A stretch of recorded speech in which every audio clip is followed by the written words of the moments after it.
Berikutnya itu adalah usulan tambahan anggaran tahun 2025. Ini yang diusulkan Bapak Ibu guru ya, yang berkaitan dengan baik itu kesejahteraan guru maupun alokasi pendidikan di bidang yang lain.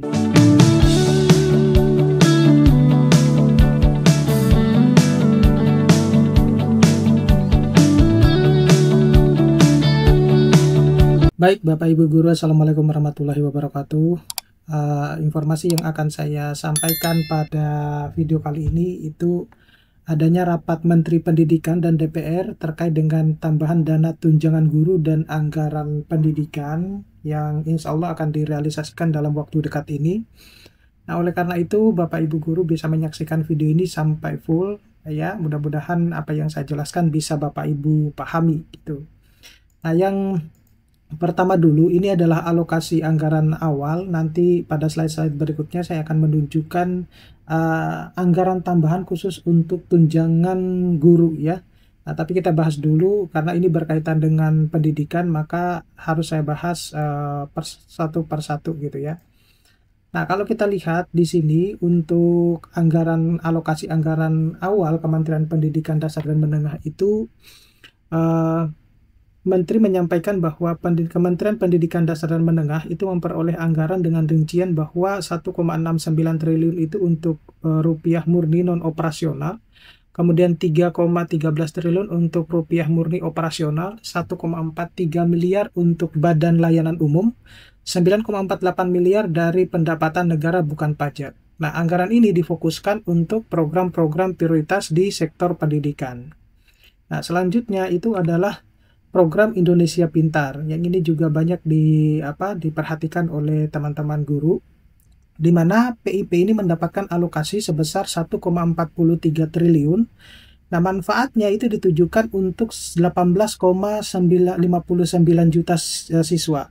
Nah, program ini itu juga mencangkup penyesuaian satuan biaya serta perluasan cakupan hingga ke jenjang SMA dan SMK. Tujuannya untuk memastikan keberlanjutan bantuan pendidikan bagi keluarga kurang mampu.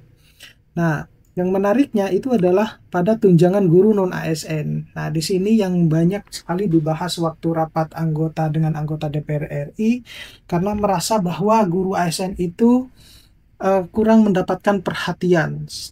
Jadi kalau yang lainnya mendapatkan tunjangan A, tunjangan B, tunjangan C dan selanjutnya, sedangkan yang non ASN itu ya udah hanya cuma tunjangan sertifikasi, itu pun kalau mereka yang sudah tersertifikasi. Nah, yang belum tersertifikasi itu juga mereka hanya cuma gigit jari. Nah, oleh karena itu melalui rapat tersebut Mendikbudristek itu ingin ada tambahan terkait dengan kesejahteraan guru ya. Nah, pemerintah itu mengalokasikan 3,6 triliun untuk tunjangan guru non-ASN. Nah, anggaran ini diperuntukkan bagi 98.905 guru non-ASN, baik di sekolah negeri maupun di sekolah-sekolah swasta. Nah, hal ini untuk mengurangi kesenjangan kesejahteraan antara guru ASN dan non-ASN. Ya, jadi ini bisa kita harapkan bahwa nanti ke depannya guru-guru non-ASN itu ya minimal meskipun tidak setara tapi mendekati dengan apa yang didapatkan oleh guru-guru ASN. Nah, kalau ditanya bahwa pengabdiannya kepada negara, semuanya sama. Pengabdiannya kepada negara, apa yang dikerjakan sama, tidak ada yang membeda-bedakan ya antara yang satu dengan yang lain. Nah, yang menjadi permasalahan itu adalah seringkali terjadi dualisme antara guru ASN maupun non-guru ASN. Bahkan yang lebih miris lagi itu adalah guru-guru honorer ya, yang mereka dengan tulus ikhlas untuk mencerdaskan anak bangsa, tetapi kalau kita berbicara terkait dengan kesejahteraan guru itu masih sangat jauh sekali ya. Apalagi kalau kita mau membandingkan dengan negara-negara maju di negara-negara yang lain gitu, yang pendidikannya sudah maju gitu. Nah, selanjutnya itu adalah revitalisasi dan digitalisasi pendidikan. Ini selaras dengan apa yang disampaikan oleh Menteri Pendidikan. Dalam hal ini adalah karena saat ini itu kan teknologi sudah maju ya, oleh karena itu mau nggak mau guru-guru itu ya harus banyak belajar terkait dengan digitalisasi ini, karena ini masuk di dalam ranah aturan yang kebijakan yang telah dibuat oleh Menteri Pendidikan kita saat ini. Nah, kalau kita lihat bahwa revitalisasi satuan pendidikan itu sekitar 14,18 triliun untuk pembangunan dan perbaikan di 1.686 sekolah formal dan non-formal, baik itu negeri maupun yang swasta. Nah, digitalisasi pembelajaran itu sekitar 8,65 miliar untuk pengembangan konten dan pembimbingan teknis agar infrastruktur digital yang sudah dibangun itu dapat dimanfaatkan secara efektif. Nah, catatannya itu tidak ada alokasi untuk pengadaan perangkat baru dan pos-pos anggaran ini, gitu ya. Jadi jelas bahwa karena untuk digitalisasi itu memang sudah dilaksanakan sejak era Pak Nadiem ya. Nah, tinggal sekarang itu tinggal menyempurnakan gitu ya. Itu ada hal yang harus ditambahkan ya, ditambahkan. Nah, selanjutnya ini adalah yang menarik juga, itu berkaitan dengan pengembangan guru dan bahasa. Nah, ini karena merasa bahwa literasi siswa kita itu sangat minim ya, sehingga harus ada pengembangan guru dan bahasa.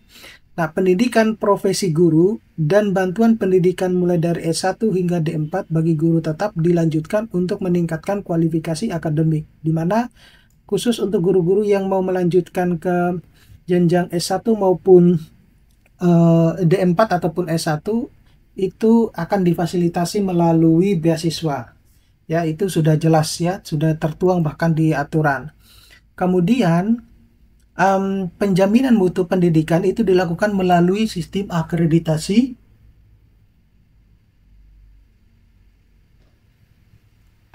kemudian tes akademik dan pengembangan bahasa. Nah, fokus bahasa itu mencangkup misalnya pelestarian bahasa daerah, di mana ini masih sangat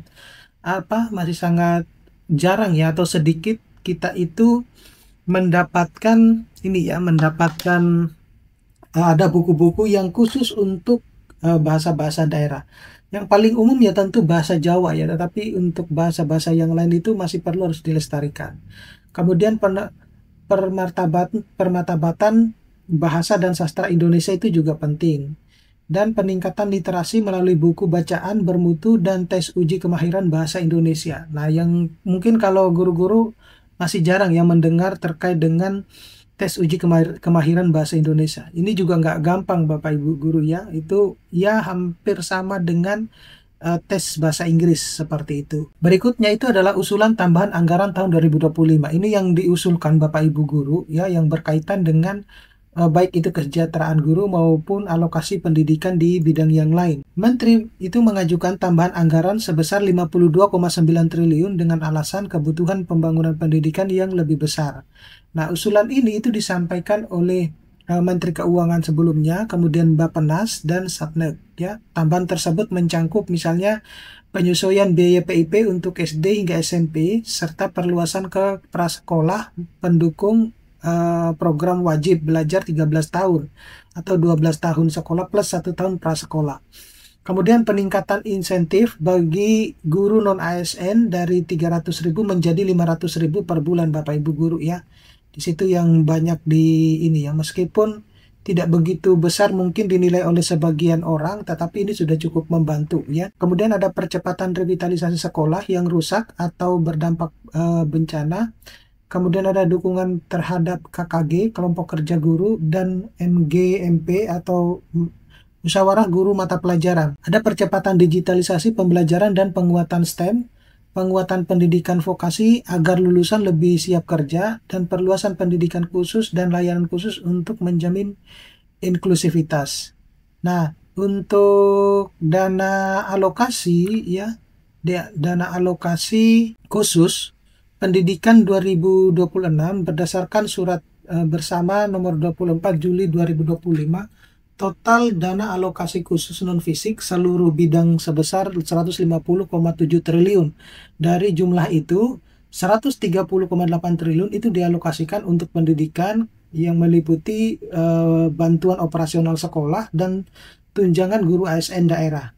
Nah, namun masih diperlukan tambahan anggaran untuk menutupi kebutuhan guru non-ASN yang baru diangkat menjadi ASN P3K di tahun 2024 serta guru yang lulus sertifikasi di tahun 2025. Untuk dana alokasi khusus fisik pendidikan itu mencapai usulannya 5,73 triliun dengan fokus pada peralatan pendidikan dan media ya, dan media pembelajaran seperti itu. Nah, untuk kesimpulan itu peningkatan kesejahteraan guru ASN itu sangat diperhatikan dengan adanya penambahan dari 300 menjadi 500. Kemudian ada perluasan akses pendidikan melalui PIP dari SD sampai SMK ya. Revitalisasi infrastruktur sekolah juga terus diperhatikan. Penguatan kualitas guru melalui profesi dan sertifikasi serta investasi pendidikan sebagai fondasi Indonesia Emas di tahun 2045. Oke, mudah-mudahan ini bisa bermanfaat Bapak Ibu Guru. Nanti kita akan ketemu pada video-video berikutnya. Saya akhiri, Assalamualaikum warahmatullahi wabarakatuh.